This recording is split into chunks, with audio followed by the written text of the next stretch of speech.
Le patronat, lui, est satisfait que le gouvernement ait évité de pénaliser l'emploi et la compétitivité des entreprises à un moment où elles sont mobilisées pour réaliser le troisième pacte national pour l'emploi. Toutefois, le CNPF regrette que les assurés aient à payer un supplément de cotisation. Avant que l'on connaisse les mesures prises par le gouvernement à propos de sécurité sociale, c'était un peu la crainte parmi les patrons de voir augmenter leurs propres cotisations. Or, ce n'est pas le cas, vous êtes entièrement satisfait? Si vous voulez, de ce côté-là, oui. Pour le reste, tout reste à faire.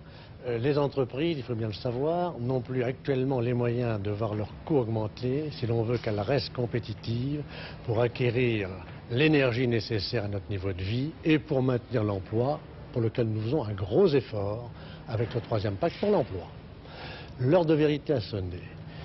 Maintenant, les dépenses de sécurité sociale, si elles augmentent plus que les revenus et les salaires des Français, ne peuvent plus être financées par l'expansion, puisqu'il n'y a plus d'expansion du fait de l'impôt pétrolier. Parmi les causes de déficit, l'une, qui n'est pas des plus importantes mais qui existe tout de même, c'est, dit-on, le retard des cotisations patronales. Qu'est-ce que vous en pensez? Là, vous savez, on en parle beaucoup. Il y a peut-être en effet 7 milliards de retard. Dans ces 7 milliards, il y a 5 milliards qui sont imputables à tout ce qui dépend directement ou indirectement de l'État, en commençant par les hôpitaux ou le secteur public. Et dans le reste, c'est essentiellement des entreprises qui sont en règlement judiciaire ou qui vont disparaître. Mais dans l'ensemble, sur cette réforme de la sécurité sociale, vous, les chefs d'entreprise, vous êtes satisfaits?